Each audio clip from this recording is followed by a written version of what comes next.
welcome. Yes, this is A RAP CRITIC. I'm your boy Malik 16, founder and creator of Plates and Crates. And no, I'm not from Brooklyn, but I brought Brooklyn with me. So I got two BK representatives, and it is Women's History Month, so I had to do it double big this year. We always do something to celebrate the culture, we celebrate women that make the culture move, and oh man, I've been planning this episode in my head for a long time. I got a very, very special guest. She was the star of one of the very first early Plates and Crates events in our first year when we used to do live events, and she killed it. And I'm gonna speak on that in a minute. I'm gonna let her introduce herself, but I'm gonna give her flowers after she introduces herself. All right. Who you be? All right. What's up, everybody? It's your role line. It's Kween Kash representing that Brooklyn. Where we at? Little artwork for y'all. Yeah, I'm an artist. I'm a mommy. I'm an MC. I do it all. Word. Yeah. And then I got my other special guest, sister from day one. Been a part of so many movements and so many circles. She does so many things. I have to let her introduce herself, but we have a special announcement afterwards too. So, who you be? I'm Krishna, also from Brooklyn. Currently sitting in my Long Island home, but always from Brooklyn. I'm a whole bunch of things. We be here all night. Word. I'm hoping y'all can see the Moni Love in the background. Shout out to Clash 1 for the original artist. Sean Price in the background. His 50th birthday would have been, coming up.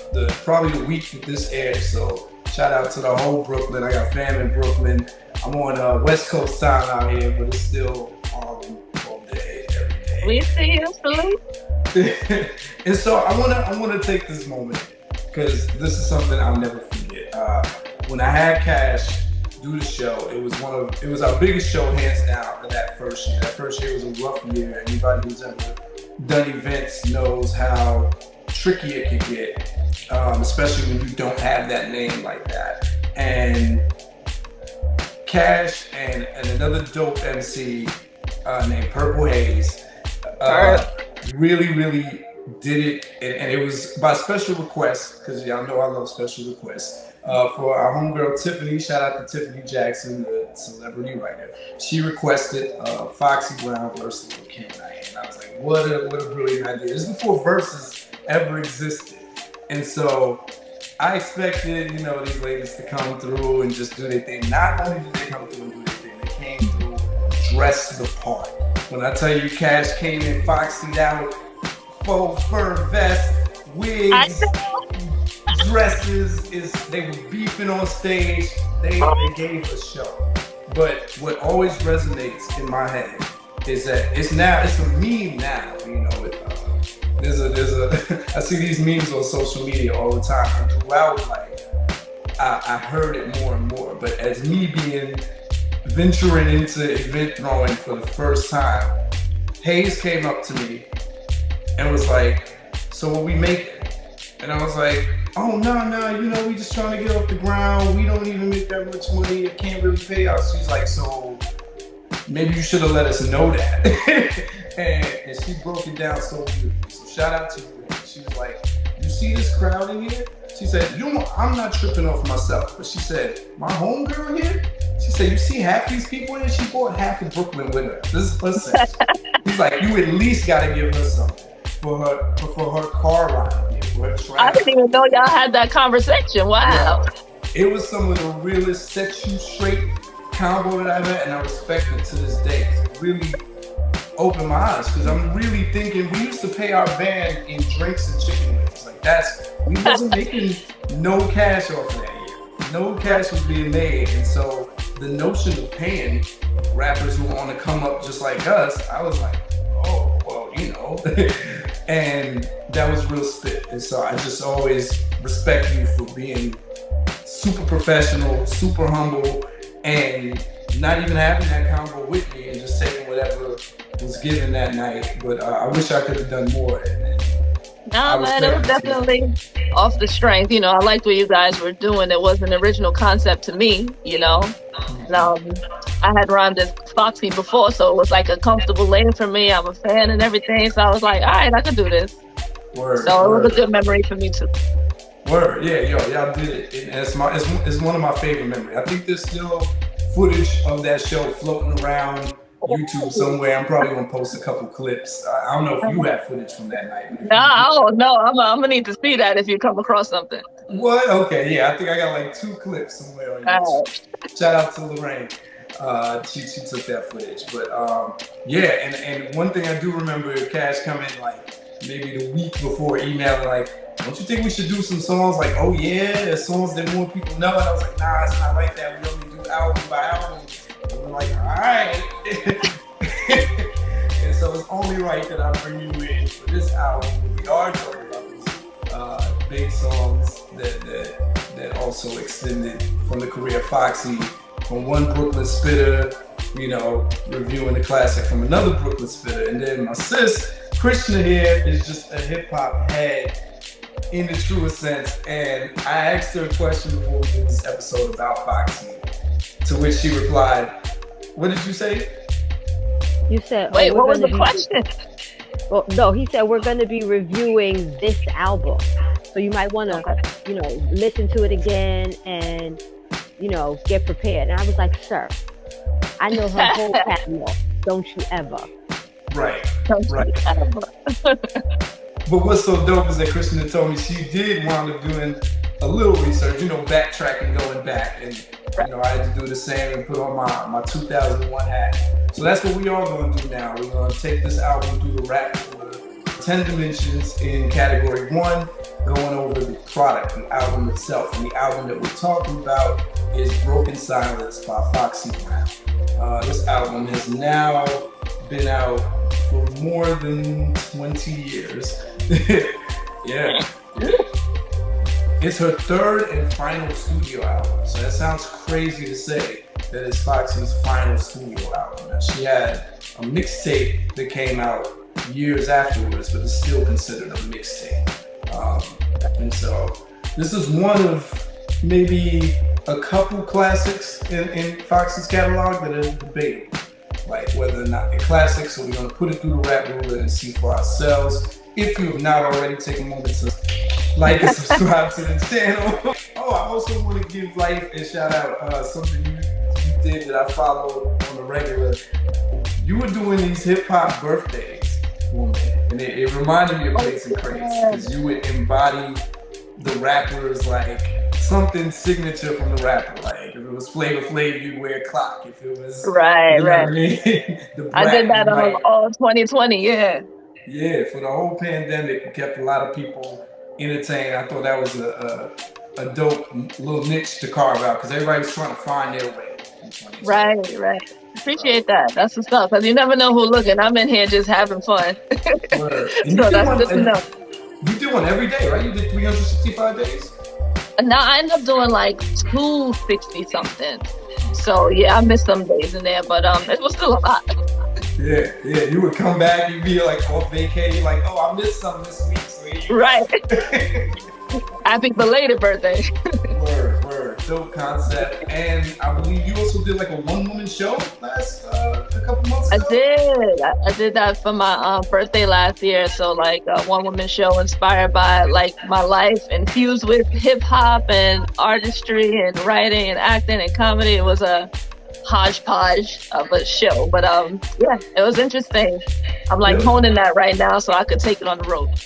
Yo, that's such a big move, and when I saw it, I was like, wow, she does not stop. Like, you know, it takes. I can imagine all the naysayers. I don't even know if you surround yourself with naysayers, but people who would tell you you can't do that, or that's a huge undertaking, and it's like, well, you ain't nothing to it but to do it. So. Right, especially when it's like in your nature, you consider it a part of you. Like I can't not do that. If I'm not doing that, then you can't consider me myself. You know. That's what's up. Krish, I do want to talk about T is the Name. Can you let the people know what T is the Name is all about? Yeah, so I have a specialty spirits company that started from a necessity, right? My husband found out he was diabetic. We didn't want to continue to drink stuff that was outside the house. So I started just creating drinks for us, which turned into more than just the drinks. And then it turned into a spirited drink company where we take all of my favorite drinks, stuff like I make my own ginger beer, peach iced tea, and then we spike them. We have sugar cubes and various other little accoutrements that go with making an experience for when you have when you buy from us. So I think what Malik is leading up to is we have inspired by this beautiful show and by Malik, who is a great friend, we started creating coasters. And so the coasters actually have, so each drink has a Spotify playlist, but we have a specific one for Malik. And here they go. Wait, let's put them in the camera. It's hard to wow. So when you order, they'll be up on the site soon, but when you order them, you'll get 6 of these, and you can scan this little code on Spotify, and you'll hear the 1996 hip-hop playlist we created for That's a rap critic.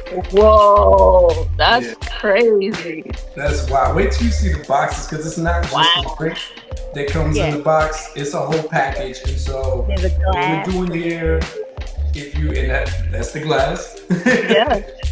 No. We have some sugar cubes and various other little pieces that go in the box. Word. Okay. So I want to use this time to make that special announcement.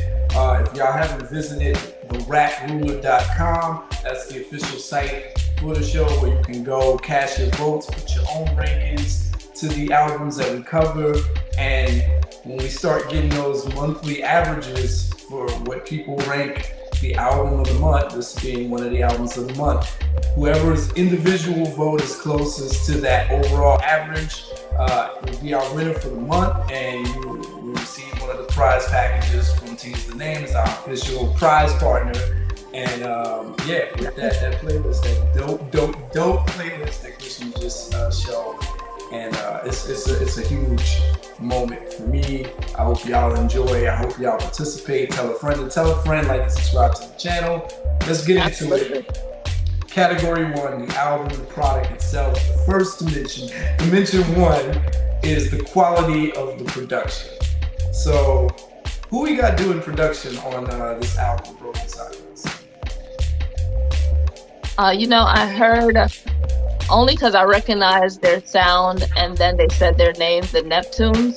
Yeah. I was like, okay. And I was interested in knowing who were some of the producers for some of the other sounds, or beats rather, because they sounded, they had like similarities to them. So you're gonna have to put me on. So there's hella producers on this album. This is a 2001 album, right? So you have a pretty hefty list of notable producers from the day, as well as some in-house producers that wind up doing other things. So you have Ski Beats, who was the man behind Bahama's album, Camp Lo's album, and a lot of just dope classics in the mid-90s. You also have DJ Clue is credited with production, Clue Enduro from Desert Storm, as well as DJ Envy from Desert Storm. You have some newer producers like Lofi and Eddie Scorsese, who did Oh Yeah, and then you have Living Proof, who's, you're gonna hear a lot of string production from him, a lot of more of that gothic kind of sound. And then Foxy's brother, Young Gavin himself, is producing on there. You got Easy LP, who's most famous for producing Get Money and Bad Boys from Shine. And then also Nokia from Drew Hill. Really? Yeah, you got a mix, and a kid named Livewire as well. So I wonder if I'm leaving anyone else out. And how can I forget the most notable? The dancehall legends, Dave and Tony Kelly. Gotcha.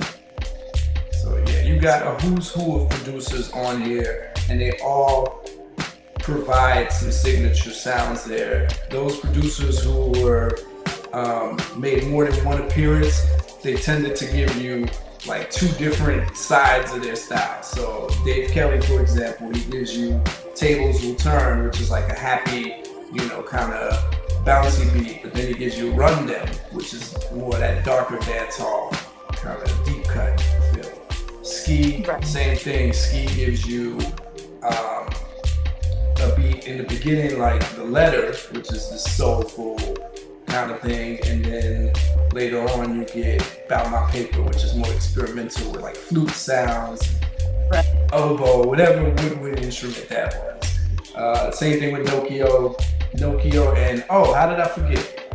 Sorry, Ron Shim Kirkland. He's the one that did BK Anthem. So you get those electronic kind of video game sounds. Yeah, I definitely want to mention that. Yeah, like the song with Capone and Noriega definitely has a. Ooh, what does that sound? It sounds like Pac-Man. Like, you know, it definitely has. Straight up video game vibe. Word. Yeah, there's a couple Neptunes. You know, they give the pop Neptune sound at that time, and then they also give more of this like wild, crazy, experimental Neptune sound. So yeah, most of the producers circle back around more than once and give you two. It almost reminds me of Apollo when the artist would come out, or Soul Train, when the artist would come out in the beginning, do one song, then come back before it ended. Turn up. Yeah, do a turn. There you go. Yeah, you're gonna hear a lot of synths. There's synths all over this album. There's strings and violins. There's guitar, and different kinds of synths. Every producer has their own play with it. Because the way the reggae producers use synths is gonna be super different from the way like Young Gavin uses it. There's a lot of Caribbean influence. A lot of those instruments that you hear in Caribbean production, drums.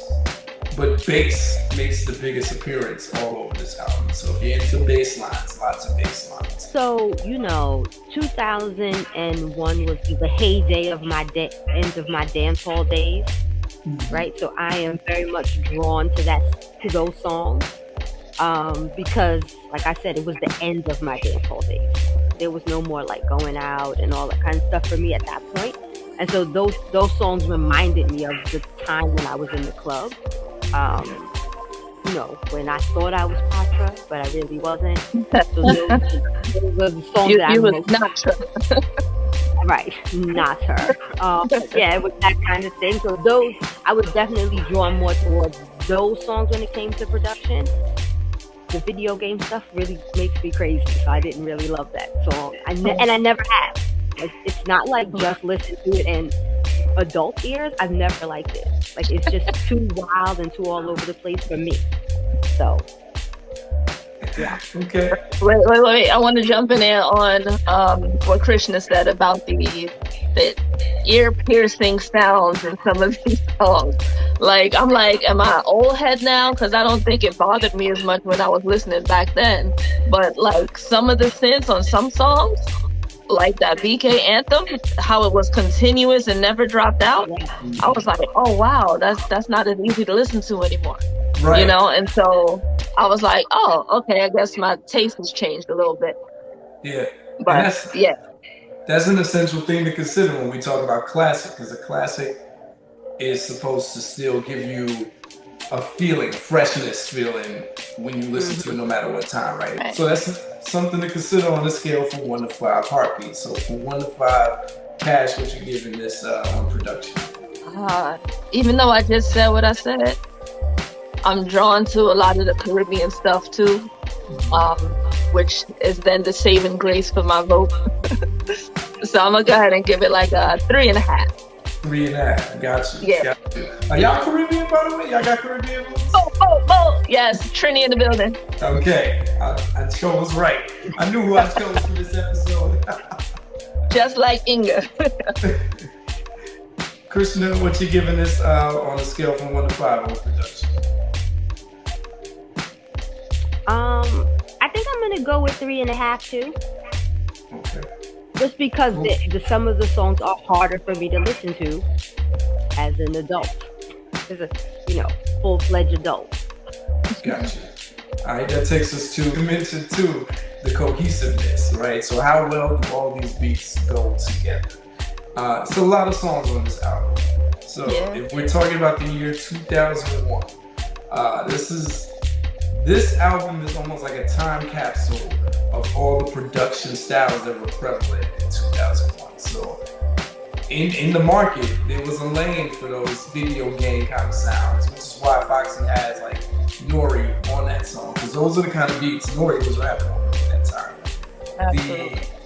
The Neptunes, they were the hottest things out at that time. So getting two Neptunes beats, you can imagine the budget already, right? You got the Neptune sound, you got the video game sound, you got on the song like Hood Scriptures, you got the Arabic sample. That's when the industry just caught on to that wave, and that wave everybody was sampling like a song from India or some Middle Eastern country, and so you're getting a lot of that with the vocal sample in it too. not just the sound, but we don't know what he's saying, but it sounds hot. Keep him in there. No idea what he's saying, but it's a hookah lounge anthem somewhere. Hookah lounge anthem, yeah, that's hilarious. That's perfect. Before hookah lounges were even popular. So, right, exactly. And then you get those electronic sounding beats like BK Anthem, those heavy synth beats.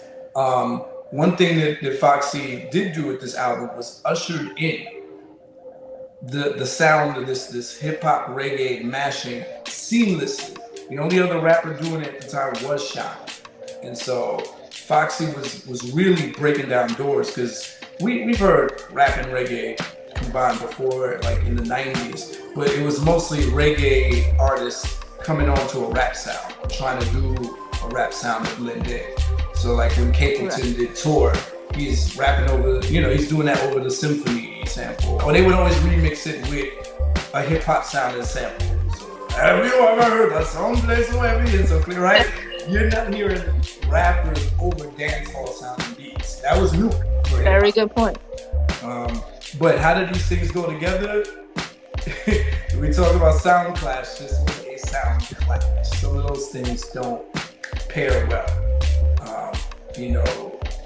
And that's the thing with sequencing, right? So when you put songs together, how they flow together is super important. And I think if you watch my UGK album review of Riding Dirty, I talk about how albums sometimes give you two different feelings midway, like you can break them down into halves, like if you were thinking of them as cassettes.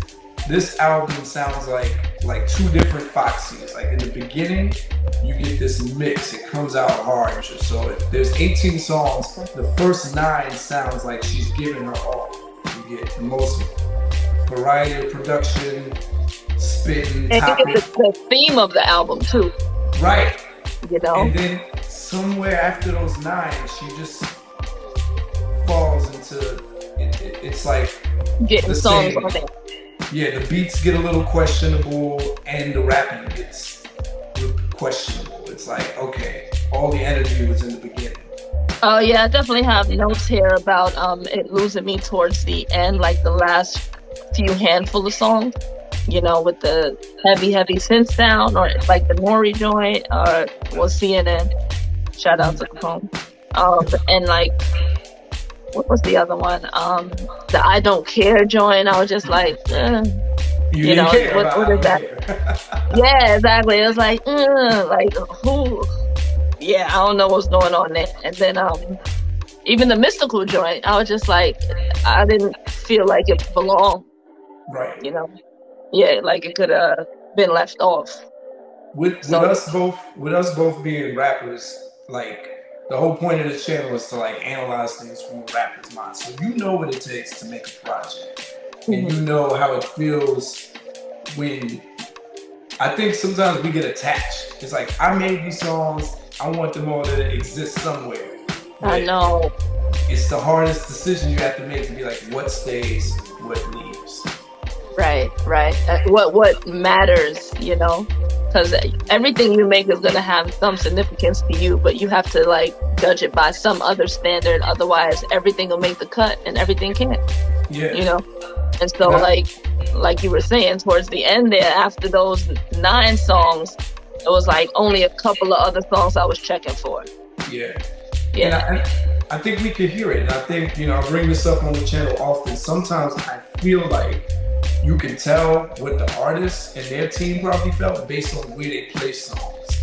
Like, if the weak songs just happen to be at the end, they probably felt that in their aura too. Good point. I know, but you can't double up on them. Right. You just gotta let them go. You know, but that was you know, I'm like, it don't feel good to feel like I want to skip 2-3 songs in a row. You know what I mean?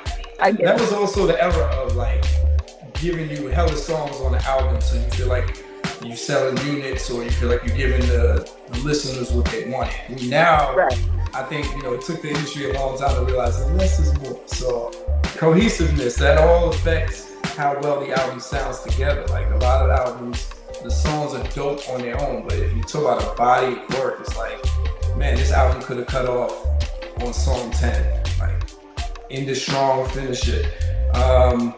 But something to consider on the scale from 1 to 5 heartbeats. Don't listen to us, we're just reviewing it. We'd love to know your rankings. Krishna, what you give this album on a scale from 1 to 5 with how cohesive it sounds? I would probably say about 3. Here's why. 3.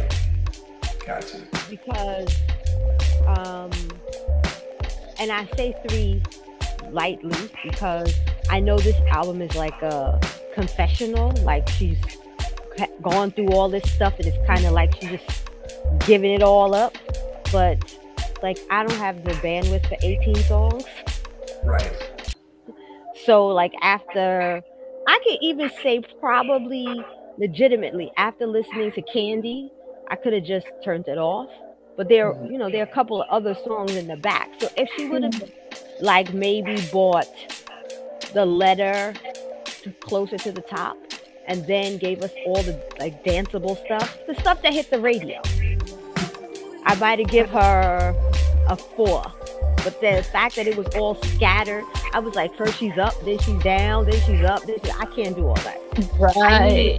And I get it, right? Because this is like her confessional album. She's broken her silence, all the things that have gone on in her life. I get it. I totally get it. But at the same time, as a consumer, I don't have the bandwidth for that roller coaster. Like, if I'm dancing, I'm dancing. I can't be dancing, then contemplating, then I want to shoot up the place. Like, all that doesn't work for me. So she gets a 3 for this album. Okay. I mean, fair enough.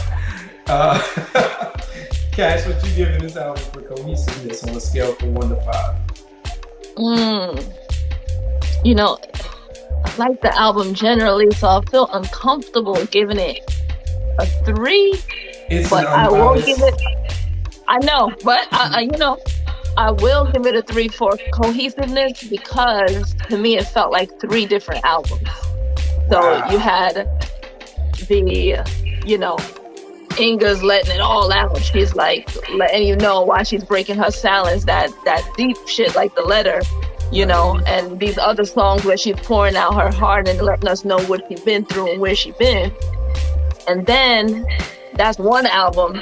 And then you got the dance hall hip hop fusion, which is a whole nother album because it's like 5 or 6 of those joints on here. All dope, which I enjoy because I'm Caribbean, so I'm feeling that. And then the third album is the ones that I gotta like ease my earbuds out for with the sharp noises and stuff that I'm really not into anymore. So 3 for cohesiveness. It was a lot of different sounds on there. Yeah, and again, it's like a literal sound clash. A lot of them don't go together. A lot of those sounds, unfortunately, are dated. They did not last the test of time. Some of those waves came and died, and some beats just aren't that inspired. So a song like So Hot, I mean, that just is like 4 notes for the entire song, and it's a 3-verse song. That's exactly why we do this. So it's like we visit things with new more objective ears and like, oh, okay. Dimension 3, the question of, is there an intentional mood or tone to the album? So the best albums give you a mood and a feeling that they are trying to convey, not just your interpreting mood, right? Because artist interpretation, we can all get a different mood from that one, but the idea that the artist was trying to take you somewhere and they successfully took you. So I heard y'all mention that this was her confessional album. Do y'all feel like this album stayed with a particular mood or tone? I know Cash already said it sounds like 3 albums in one. So I don't think it gave us what it was supposed to give, right? For a confessional album to be strong, you have to start someplace and end someplace in some form of healing, right? Like, we've all heard Lemonade. She starts off real angry, she ends a different way. That's what a confessional looks like. Like, I've gone through it, I said screw him, I cut that relationship off, but now I'm healed and things are better. Now, given that, saying that, we also didn't have that language or that thought process. And she was very young. So for when you're that age, like, your confession is just like word vomit. And sometimes that's what this feels like, right? Not in the negative sense, but like, it's just like, I have to get this all off my chest and then put it in the closet. And that's what this album feels like to me. Like, she wanted to convey her depression. She wanted to convey that, you know, she was having a hard time, she was struggling. But she was also still that, she was still that girl, right? Right. But because it's all over the place, we don't get that. You know, like I said, if we had moved those more emotional songs to the top and blended them down to even ending with all of the dance hall stuff, I think it would have been more cohesive and we would have got the message like, hey, she was here, she was here, she was here, and now on the other side. Or I feel like the best albums, you know, the best albums give you those things right at the right time. It's like, oh, here's the middle, here's a slow song, we go up again, and then here's a slow song. And like, if we take Thriller, which is the standard for classic albums, right? Even though it's not hip hop, in the middle, he has a couple slow joints, and then, you know, at the end, he has a slow joint. But for the most part, it's mid to up tempo as an album. Right.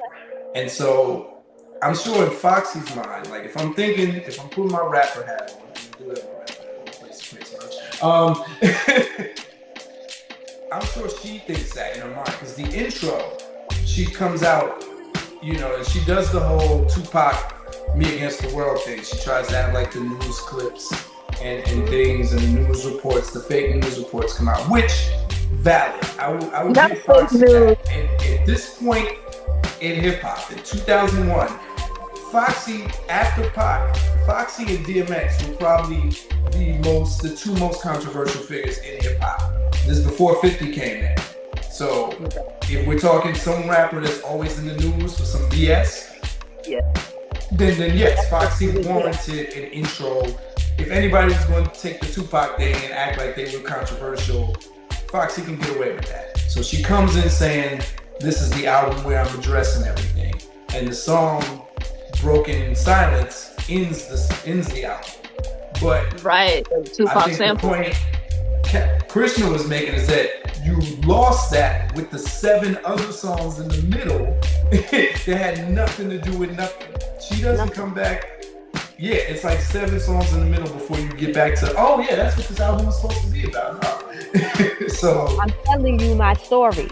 Like, right. But like, where have I been all day? Like, yeah, I've been. I came in, I was like, oh, and I wrote it down because I wrote, you know, the album opens with the talk about hospitalizations and the attempts on her life. Okay, so tell me what was that about, Foxy? Not that I wasn't there, because I was there, right?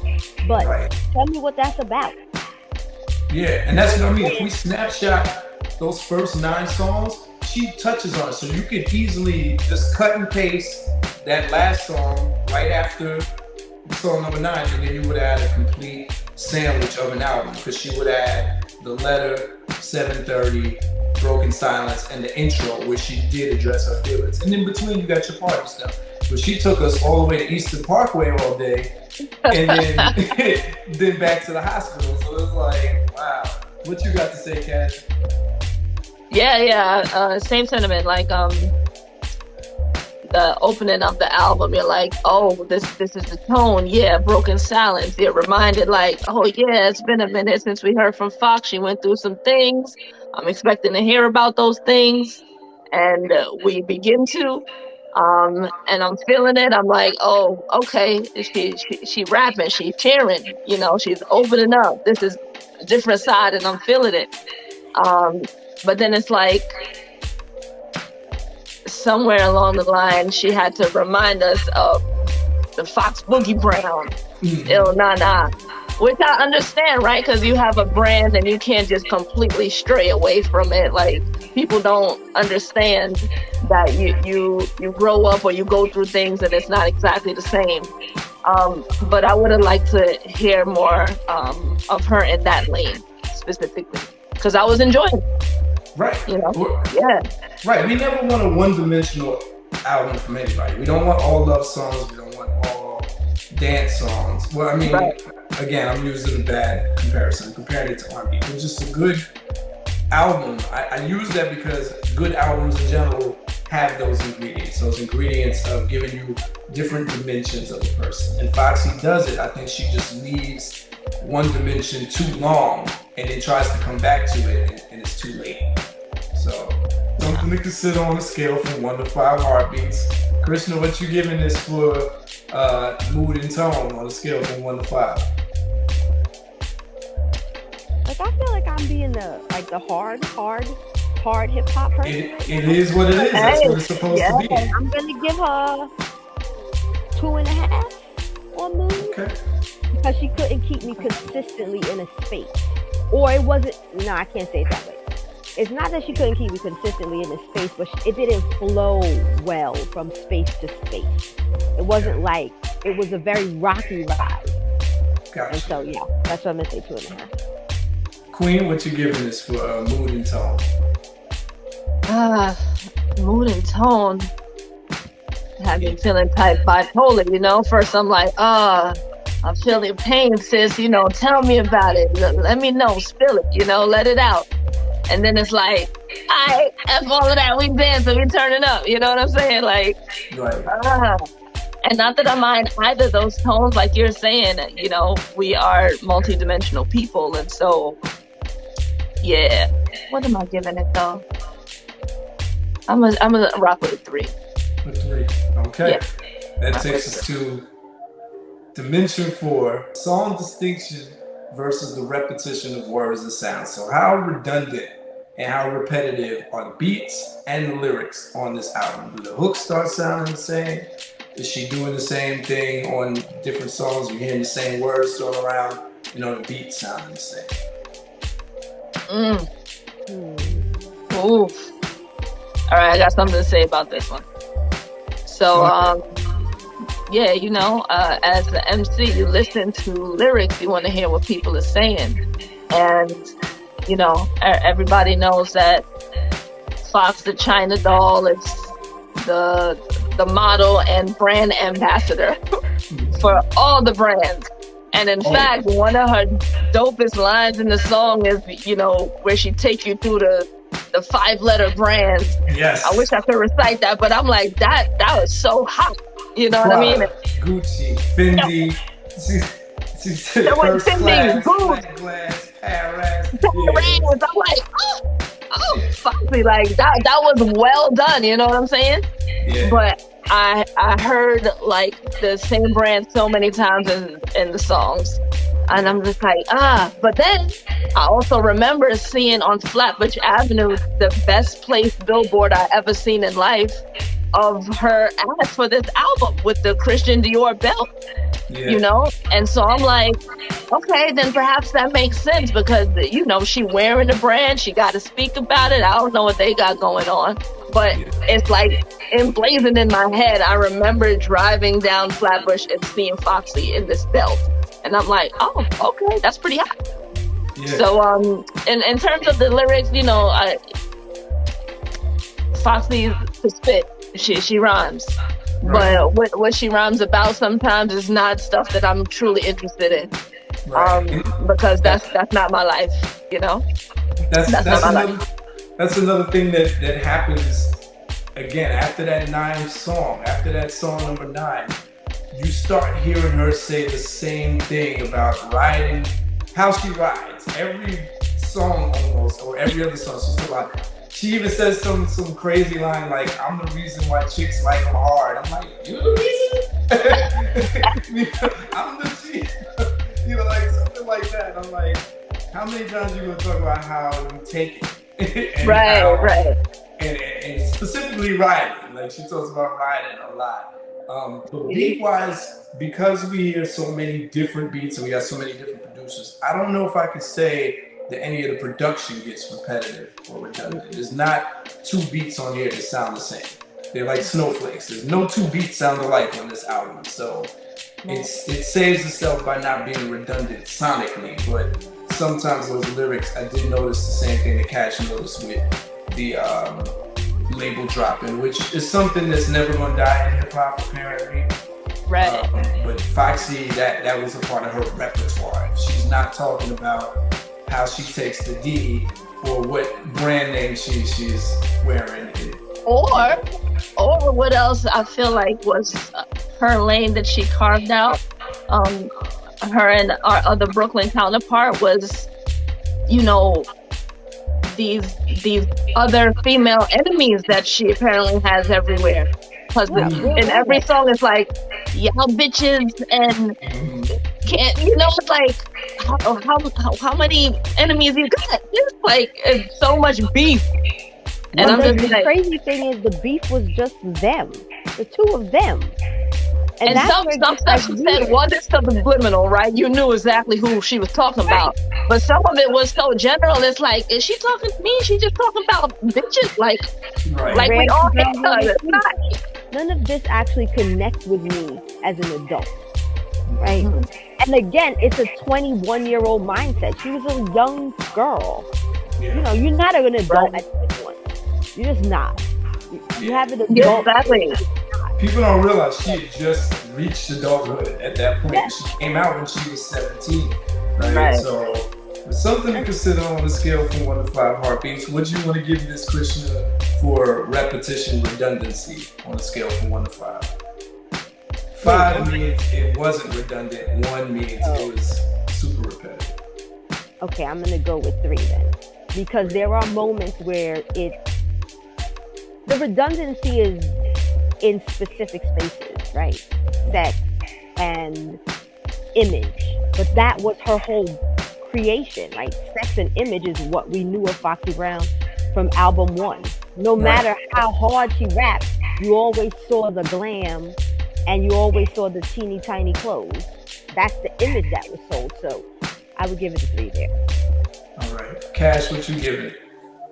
I think I'm gonna give it a 2.5, because it's like, I guess I got a theme going. It's like 3 basic themes of the album that she's rapping about, and to me that's like, hot girl Fox, the sex shit, the brand, and then her actual experience, which is what I tuned into the album for.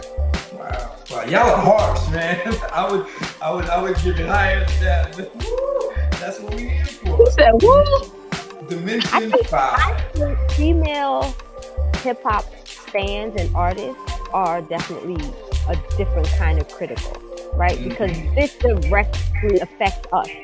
I'm not a hip hop artist, and it still directly affects me every day. So I have to have a different lens about how I look at these things. Yeah, people don't do the lens at all. So this is great conversation. This is why this exists. So Dimension 5. And I think we've been talking about this a lot. The amount of content versus the amount of songs. So this dimension exists because of albums like this. So 18 songs, and I think you only get about 5 songs that are topical, where Foxy is bringing something or having something really substantial to say. The question is, does that create an imbalance, or is that just the right amount of sprinkling? And I think we've been talking about this the whole time. Like, how much was she giving? 18 and 5, that ratio seems crazy. Yeah, kind of like you're saying, the last few or third of the album could have kind of been left out and saved for another project. Not saying that those weren't good songs or didn't have a place in somebody's heart, but it didn't have to all go together. It seemed like a lot. Yeah, and that's what it's amazing how those decisions make or break, right? It's like, did you need this many songs to tell this story is the question.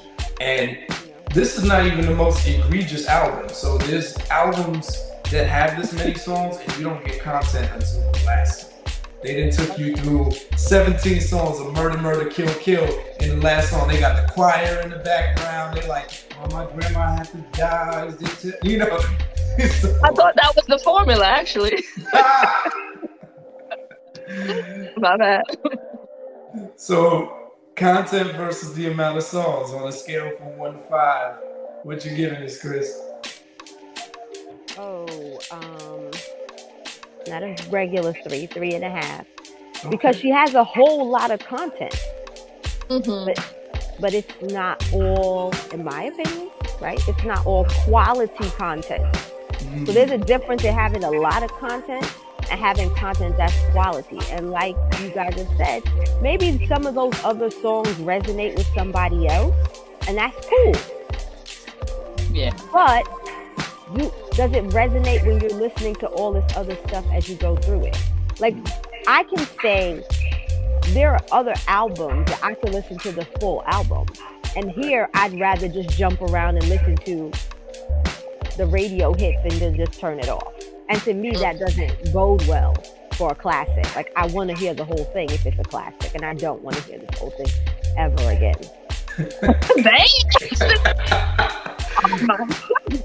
I'm just saying. Shout out to Foxy. Cash, what you giving this for amount of content versus amount of songs? Yeah, I'll give it a 3. Okay. Yeah. All right. Dimension 6. The features. Do the features help this album or do they hurt them? So who we got on this album? Too many people. A lot of people.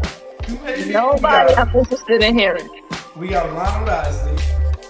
Except him. And the reggae artist I like. Yeah, I like the reggae artist. We got a rapper named China White. We got her brother Young Gavin. We got Mystical. We got Baby Sham. We got Spraga Benz. We got Capone Noriega. And yeah. Wayne Wonder. And Wayne Wonder. Yeah. So. I mean, you can't go wrong with all 3 of those reggae artists. Oh, exactly. We have Khalees. We have Khalees as well. And we have Khalees on Candy. Those 3 reggae artists, those 3, I don't even know my camera. Those 3 reggae artists, you can't go wrong if they're on your song. So, but did she go wrong? No. That song with Spraga is always gonna be fire. Forever. That's the classic. That's the classic on the album. And bust out, he didn't even say one lyric. He didn't say one word. He didn't. Right. As opposed to someone like Baby Sham, who adds so much value to Tables Will Turn. He sings and raps on there. And we'll talk about flow in the next category, but the pattern that he did on that, man, that's it. He added so much to that song, to the point where I think Foxy winds up doing like just a verse and a half and throws it back to him. Right. But his other feature, it almost seemed like a favor. It seemed very phoned in. It didn't seem like his feature on Run Them. I don't feel like he put as much effort as he put on Tables Will Turn. Right, I didn't even know that was him on that. I had to like go check it out. So yeah. And then at the end, they're just kind of talking. I'm like, okay, the song could have cut off without all that run and run, right? Ron Isley does his thing. Yeah. China White, it's credited to Young Gavin, so I think Gavin wrote her verse, and it sounds like it. She's rapping like she's reading the verse. Again, me and Cash, I think with the rapper's ear. I think most of the time, and you can tell me if I'm wrong, you can tell when a rapper is reading their verse or when they like this is just spilling out of them. Right. I don't know that for sure. I got like that it was written for her. I just know that I didn't like it. It didn't sound good. It didn't flow good. You know, it was weird. It was a weird way to open up a song to me. So, Krishna, you feel like Wayne Wonder did his thing on this feature? Because that felt kind of lazy too. I mean, I don't think it was Wayne Wonder's best work, right? Because we have seen his best work, but I still think that that's better than half the other features that we've seen on there, even if he phoned it in. Whose song is Saddest Day originally? It's his song. It's his song. It is Wayne Wonder, okay. Right. And so that's what I was saying. Like, it's not the best recreation of this classic song of his. Yeah, you know, it felt a little forced. Even the beat was crazy. Yeah, they would have been better off rapping over the original rhythm instead of trying to do like some updated. But this is also when dancehall discovered auto-tune. So this is the TOK era. So this is around that time when dancehall really merges with hip hop, but not in the like cleanest way. Yeah. You know, later we saw better mergers. This was more like, hey, don't you just want to be on my song? Yeah, because that auto-tune know you. That's really what it was. But yeah, I mean, no, I think, but I stand by what I said. That Sprague Ben song is that song itself is the classic. That's the one. It's such a strong presence. To this day, you will get the people on the floor. Yeah, that's it hurt me to tell Cash not to perform that song because I'm like, we gotta stick to the album. We're not karaoke. I was like, Plates and Crates is not karaoke. You do albums. You stuck to your formula. I respected it. I wanted to hear that song too. The crowd would have rocked. But how y'all feel about Mystical and CNN? Do they add any value to the album? No. All right. So what we giving the quality of the features? So 5 means that they helped the album. 1 means that they destroyed the album. They diluted it. Krishna, what you giving the features? 2.5, and I'm giving the 2 to Sprague Ben and the half to everybody else. I like that. Queen, where we go with it? It would have been great minus Mystical, CNN, and Shorty China White.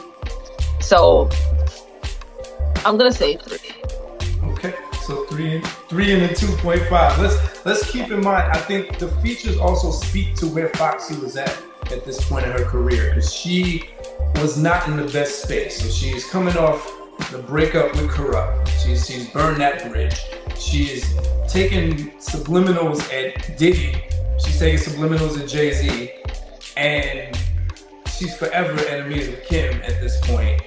And it's just her crew, but the link up with CNN was so significant because this is also around the time where they had to emphasize the fact that we got your back, Foxy, because they were like some of the only rappers still rocking with her like that. So it was. But then they could have picked a different song. Right. This is a time capsule. So this is a real time capsule where she was at, where the industry was at, and very interesting. So we'll go to Dimension 7. You got me, Cash? Dimension 7. The weakest song. Does the weakest song bring this album down, or do the weakest songs bring the album down, and how bad? Because we get classic albums, right? We got Illmatics, we got Thrillers, we got Blueprints, and for the most part, we let those play. We might have a song that we don't like as much as the other, but they don't weigh the album down. Some albums, 2 songs can make it a bomb. What's the weakest song on here for you, or what are the weakest songs, Krishna? Oh gosh, you know what? I didn't write them down because there were so many, and I didn't write them all down. I got you, Krishna. I got you. All right, so you name the songs, and I'll say, I don't think they brought the album down any further than I've already explained. Right? So there we go. We'll go that way. Go ahead, Cash, break it down. How many weak songs? So here is where having as many songs as she does have kind of helps, because those weak songs could get lost a little bit, and it doesn't outweigh the vast number of other songs she has that are great and on the better side. And so for me, the issue was that there were weak songs for me that were in a row, and I don't like that. Yeah. You know, I don't want to have to skip 2 songs in a row, and I had to do that, or felt like I wanted to do that twice here. And so those songs were number 11 and 12, Bout My Paper with Mystical, followed by Capone and Noriega, Run Your Shit. I'm like, no thanks to both of those. Then I would rock with Nana Be Like, turn up to that. And then I gotta go skip Gangsta Boogie, because I mean it's the Neptunes, but it wasn't great. Right. You know, and then what came after that? That I Don't Care song with the strange opening. So that's another 2 that you skipped. That's another 2 that I just was like, you know, no thank you to. And so, yeah, that's significant for me at a chunk of an album that I'm foregoing. It's like not a good look. That's a great point. I brought up the list, right? Oh, okay. That's it. You wrote it. You brought it down just exactly as now I can see it in front of me, because you got Oh Yeah, BK Anthem. Think About It, like when we first heard it, not now. Right. The Letter. Like I like 7:30, but lots of people don't love that song. But I love that song. So there's that. Honestly, as an adult, that Candy song I could not hear. I could turn it off. I don't need to hear it. Then you have, after Candy, you have Tables Will Turn, which is fine. Right. Like, Hood Scripture, also fine. Yeah. But then you get to About My Paper, don't need to hear it. Run Your Shit, don't need to hear that. Nana Be Like should have been further up. That shit's so fire. That should have been up there. I don't like Gangsta Boogie. I don't like I Don't Care. Saddest Days. If we move that to the reggae section, and that's it. I mean, Broken Silence is the end song, but I don't even think it should have been that far down, because you could have cut out. It's a lot of like filler, fluff. Yeah. And so, I think this is always the most subjective dimension out of all the dimensions. Is the most subjective dimension, because it's really based on taste. If you don't like the singing on Broken Silence, I'm one of those people. I don't like the singing. That guy's voice is too strong. Darius. I was thinking the same thing. I'm like, am I being hard on him because it's not a familiar voice? Yeah. I really was going through that. Like, what is it? Yeah, wow. It's uninspired. That same year, Tupac also, they remixed the Tupac song over that same beat with RL from Next Singing. So that just overshadowed that. So that just wasn't a good idea. But again, if you don't like certain beats, I don't think anybody likes Gangsta Boogie. It's just it's not pleasing to the ear. 7:30 is experimental, so it throws people off. Them damn sounds again for me, yeah. I don't think most people like I Don't Care. Fortunately, it's a short song. And So Hot is a really uninspired beat. The Mystical song, it just didn't do much as a feature. And the CNN song has a really experimental beat. So these are risks that, give or take, depending on your taste, that just might be a killer. So something to consider on the scale from 1 to 5 heartbeats. What you're giving it, Krishna? 5 means it didn't affect it at all. 1 means it brought it down. I'm gonna go back to 2.5. Okay. And simply for the reasons, like, I don't think that they take away from the overall album, but they take away from the overall feel as a listener, right? Like, just like y'all said, I don't want to be skipping songs. Right. Yeah. Especially back then when we had to actually buy CDs. I don't want to be skipping songs. That's work. Right. Streaming is one thing. Like, that's different. Right. Yeah. Cash, what you... I'm gonna stick with Yeah, I'm gonna piggyback Krishna on this one with the 2.5. Here we go. All right, Yeah. Dimension 8. Dimension 8, Mass Appeal. Did the songs on this album, do you think Foxy had reach? Was it going to be a mass appeal album? I think she was going for it with songs like Candy. You know, trying to do that crossover pop, like mass appeal kind of song. But I don't think it was really on her radar to have that kind of audience. Like she tell you quick in the song, she's not an industry bitch, she's an in the streets bitch. You know what I'm saying? And so I think for her, it's like, especially if you think you got competition out there in your own hood, she fighting for Brooklyn, she fighting for New York, she fighting for maybe the East Coast, but the conversation, unfortunately, as it always seems to be in hip hop, when we're talking mainstream, because we know there's always female rappers out there, but as far as who radio listeners knew, who the mainstream audience knew, they only knew Kim, Lauren, and Foxy. So Foxy was huge. And having one pop song, or y'all call it pop, or we just say commercial, because I don't think Foxy ever was going super pop, but right. This album was a departure from the formula she did, because you can't forget, I hate to bring up albums against albums, but her last album was way more pop. She had Hot Spot and I Can't Rock With You. Like, she was going for that. It sounded like she had grown out of that. She was like, I'm not even gonna chase that. That's not me. Because we saw Kim doubled down. Kim was trying to go full MTV pop. She had No Matter What People Say, you know, and she had How Many Licks. She was going for commercial. Foxy was like, all right, cool, I'm gonna go for this hip hop dance hall and keep it more gutter. And I think what Foxy gained from going that way was more male listeners, which is a big deal if you're a female rapper, trying to conquer both. So if you notice on this album, she didn't play the sex up as much as the other two albums. She was definitely wearing like velour tracksuits and maybe like bathing suits for the Jamaican videos, but she wasn't like tatas and la la, you know, it wasn't sex in your face. Which is why it gets interesting for the second half of the album, where she keeps talking about, you know, riding. Because I'm like, oh, don't say it again. Because you almost forget, because she said it enough.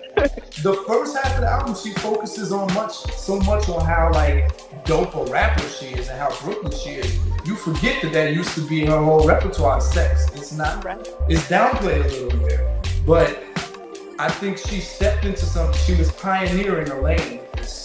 Hip-hop dancehall thing, and that really was going to get her a global audience. Forget just New York or MTV audience. She was getting global recognition with that.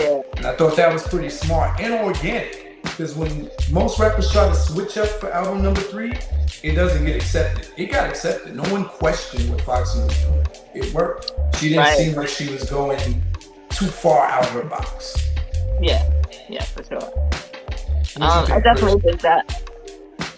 I mean, I think you hit the nail on the head with the, like, nobody thought she was going so far out of her box, because we always saw a little bit of this, even when it was highly sexual, right? We always heard her Trini accent and all those things, so we knew it was authentic. You know, like when we hear her Brooklyn counterparts do a reggae type thing, it's not authentic. So bitches they could do what I do. And I thought that was one of the standout lines. She starts that run of the song like, who told y'all can do that? So bitches they could do what I do. Right. All of a sudden all y'all bitches got access to. I'm like, yo. Yeah, because no one questioned when Kim started doing that. And Kim does it okay, because one of my favorite Kim songs she does that on, but it's not authentic. But we've always heard Foxy Brown talk about dancehall. She gives off a dancehall vibe, even in her most sexiest song. Like, you're right. It was a very natural, it was an organic transition for Foxy. And Def Jam seemed to be riding with her to create this wave. But I think this is where the misfortune of the Foxy Brown story comes into play, of her getting in her own way. So as much as this album was her trying to address the controversy of crashing her car or like having the addiction and needing rehab and being depressed, she winds up having those same notorious behaviors that we've always heard about Foxy from like the Wendy Williams days, even when this was happening. So the legend is the label wanted Candy to be the third single, and it wound up being the third single, but it didn't go anywhere because it wasn't pushed. And Foxy wanted Tables Will Turn to be the third single. And when they chose Candy over it, Foxy just got into beef with the label, started beefing with the label. Yeah, I remember some of this. Yeah. Yeah, so it's like the wave was started. It reminds me of when Nori was trying to jump and do the hip hop reggaeton wave, and he's now forever associated with it. Foxy could have been forever associated with bringing dancehall to hip hop. Cause Shine only had 1 year. He only had one year and 2 songs, and then it was over. So Foxy could have done really, cause she came back in 2006 with the Come Fly With Me, and she was trying to still reclaim that crown. But instead, as Krishna pointed out, she let Lil' Kim run with it. And now Lil' Kim now forever has the Brooklyn anthem with the reggae influence. Right. Crazy. And it's unfortunate because we've heard the Foxy stories and we want them not to be true. But on this album, she's pretty much confirming it. And then the fact that this wound up being her last album cements that. It's like, damn. I don't think I want them not to be true, right? When we were, not me, I was a lovely child, but you know, people was wild in the streets. Things happen, right? And when you come from an environment that doesn't give you the tools to deal with them, you lash out. And that's what it was. It was a girl, young woman with money. Very young. First a girl with money, young woman with money, still in Brooklyn, still in the hood, whatever. You only have sometimes one thought, like one way to react. And so her one way to react was to lash out, over drink, do all the things. And one of the things I wrote down is, even though we didn't hear about her health problems until 2004 with the hearing loss and stuff like that, there had to be signs. So she was clearly going through some other stuff. Mm-hmm. And that is what causes you to do the crazy things. So it's not that I don't want those things to be true for her, because they are true for many people. But what I want to, at some point, I think that the industry has to forgive that. And I don't think that's ever going to happen. No, I think there's a difference from when you have a reputation as a bully and you have a reputation as a screw up. So when I said her and DMX were the most controversial at this point after Pac passed, right? It's because it's for 2 different reasons. DMX was getting in trouble with himself. He was getting pulled over all the time, arrested for possession. Foxy was getting arrested for abrasive behavior. She goes, I think they did the crotch cover of Vibe magazine, and she beat up the editor of Vibe after they chose that photo with her like in a bikini, being naked. Remember, she spit at a nail technician. I remember the nail tech joint. Yeah. You know, that was Foxy's rep, being a bully. Like Naomi Campbell's reputation, like Nicki Minaj now. No one likes that. No matter how much they like your product or how young you are, after a while, that you burn bridges. I think that's the issue with Foxy. Not so much I'm young and I make mistakes. It's like, oh, you gonna burn bridges? Mm-hmm. So. But we also are way more forgiving if it's a guy. Let's not play like we aren't. Women don't get that kind of forgiveness. It's the truth. We don't forgive women, and we don't ever go, she's young and she's dumb. But we do that with guys. He was young, he was dumb. I'm trying to think. Give me an example of a bullyish figure, though, because I think men get it when they take that role. Closest I can think of is Suge, right? After people stopped being afraid of him, they all got tired of him. Slowly pushed him out. That's the closest I can think of. But he was a little bit. He was right. He was really trying to kill people. That's a little bit different than that's like, a whole different level. My nail technician. Here we talking murder. I forgot to mention this, but Nana be like actually wound up being Grammy nominated for Best Rap Solo Performance, but it was nominated in 2003. Really? Yeah, it's weird. I don't know where they pulled that out. Wow, no, I didn't know that at all. That reminds me of like think about that song. Like when you hear the title, you can already hear the song playing in your head, right? So it's a really good song. And right? Nokia produced that. It's like Nokia. That's weird. But it wasn't even a single. I don't know who voted that in, but it's her only Grammy-nominated song, actually. That is interesting. That's interesting. That's wild. Malik with the facts. Right? Yeah, all right. What y'all giving this mass appeal on a scale from 1 to 5, Krishna?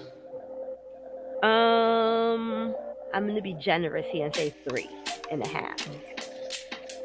Cash, what you giving this mass appeal? Mass appeal, probably mass appeal. 3. 3. Okay. Yeah. So she could have done more to appeal to a wide audience. You gotta consider. So we get to my favorite dimension 9, the 3 I's. That's impact, innovation, and influence. So the impact of this album when it came out, and this goes back to the idea that Foxy was a controversial figure. I can say this was a highly anticipated album, which the title is apt. Broken Silence fits. A lot of rappers title their stuff like people been waiting on them and nobody was. People really were waiting for Foxy to address all these things. The beef, right. the Jay-Z stuff, all the news headlines. And for the most part, she was doing that. And this is back in the era where a nice 2-year gap worked because you came back, people missed you. And so I think it was highly anticipated. And people were also curious to see where she stood now that she wasn't affiliated with anyone who she was affiliated before. It's like the firm was all but forgotten.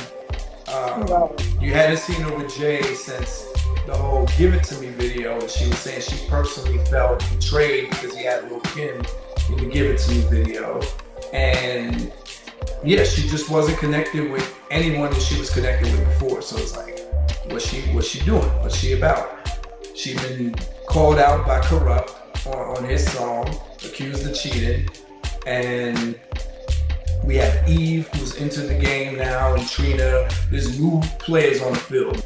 And I think, the fact that this album was her most anticipated but lowest charting says something. It only went gold. The other 2 albums went platinum. But the impact is there. Now, innovation, again, I think the only thing that was really innovated on this album was that perfect marriage of dancehall and hip hop, where other rappers tried, but she succeeded. You can play Oh Yeah or Tables Will Turn right next to any other dancehall song and it seamlessly goes.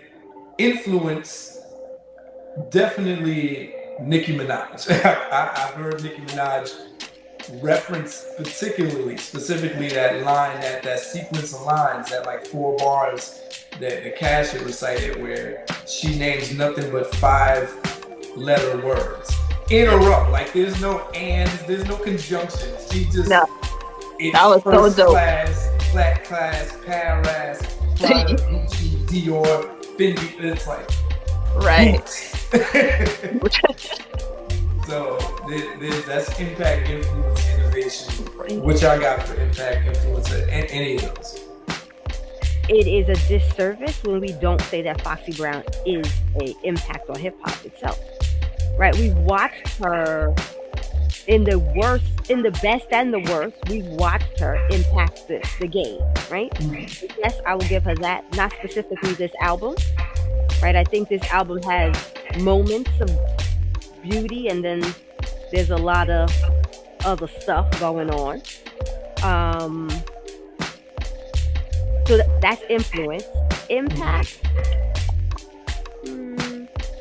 Of this album, just this album. This album. While I think it was anticipated, because remember, this is before we get into this. We know every portion of everybody's lives. Right. We needed a story. Like, where did she go?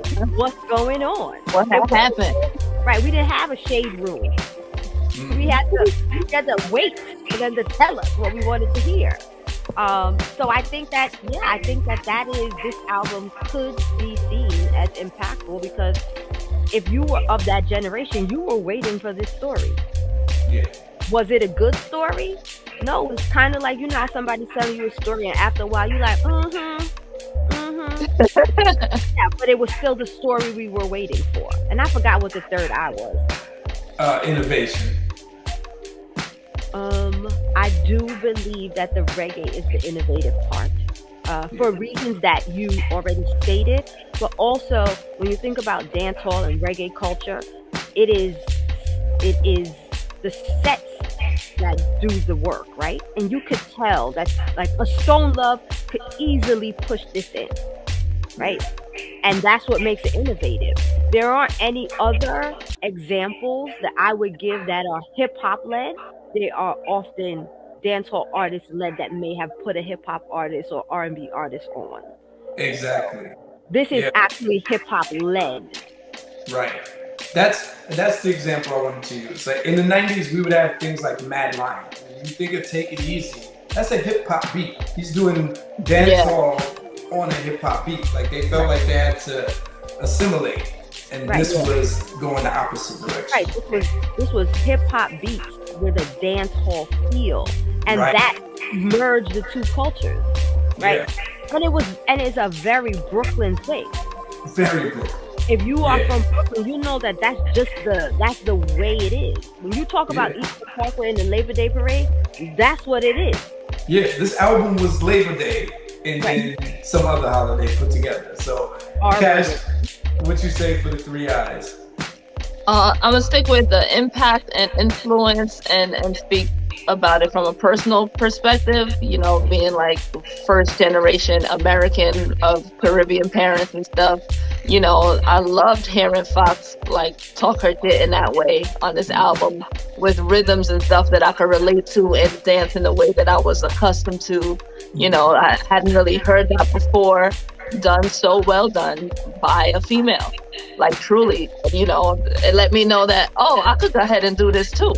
So, you know, I picked it up as well, like trying to fuse the music and stuff, like calling myself your favorite Yankee Trini and like doing the hip hop songs on reggae beats and all of this stuff. And, you know, it wouldn't have been the case if Fox didn't come out and make the shit sound hot.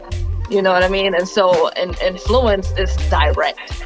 You know, I was, still am a fan. And, you know, like you were saying, Krishna, we shouldn't displace her from the history of hip hop because of her personal issues or whether or not you like her.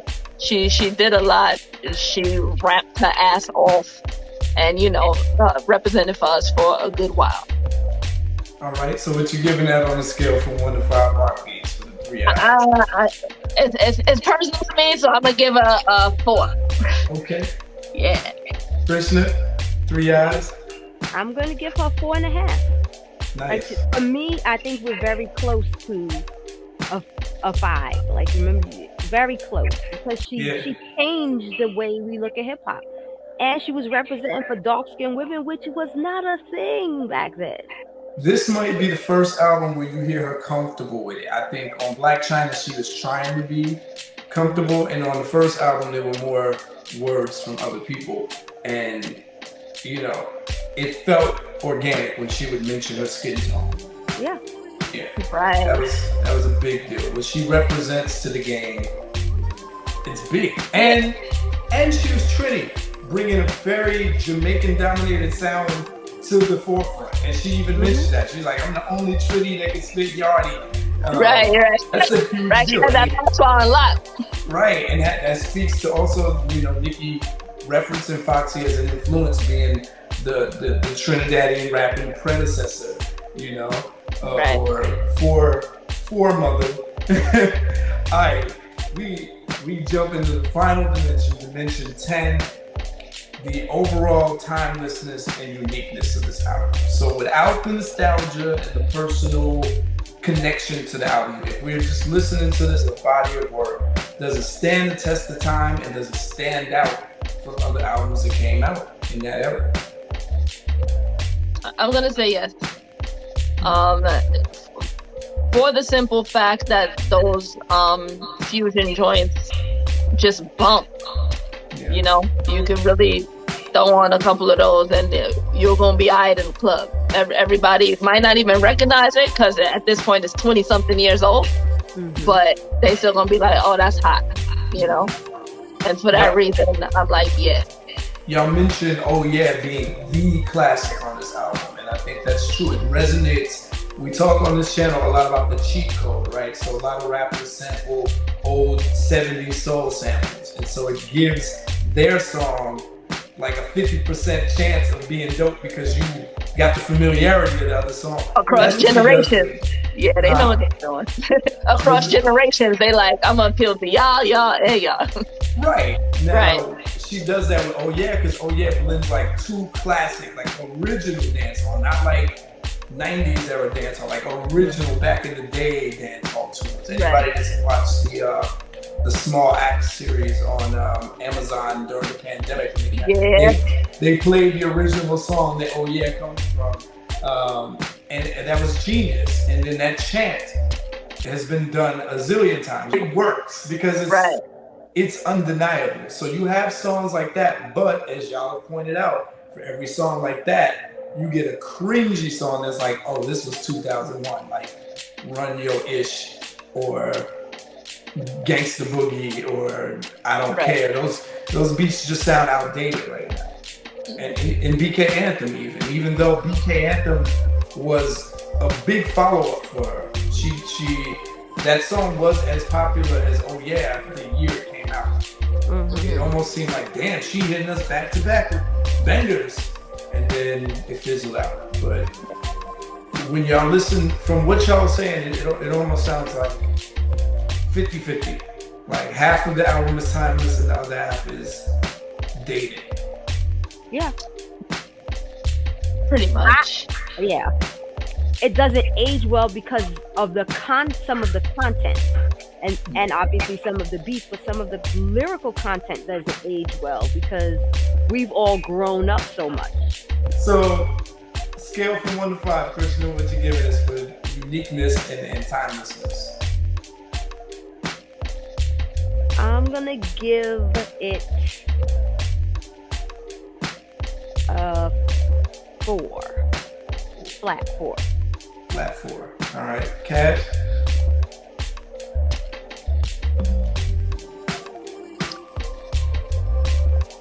I'm gonna say a 4 as well. To me, the songs that I like a lot, I'm able to forgive the other songs. The songs I like mean more to me than the songs I don't like. Gotcha. So yeah. Well, I also think because now we can stream it, right? Like I don't have to pay for it.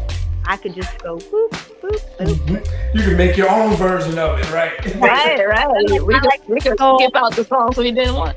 Right, and it does it. And I think, when you come from the tape deck era or the CD era, that used to burn your soul because you like, this CD was $16. And you didn't even listen to the whole thing. So that concludes the Category 1 review of this classic album, Broken Silence by Foxy Brown. I'd like to thank my special guests, Krishna and Kween Kash. I'm gonna put links to where you can find them in the description below. Y'all just go check out the Rap Ruler. Let us know y'all rankings and ratings too, because if y'all completely disagree with us, that's what this whole thing is about. So catch us on the Category 2 review where we go over Foxy's rap performance on the album. And until next time, F a Rap Critic. We talk about it while I live it.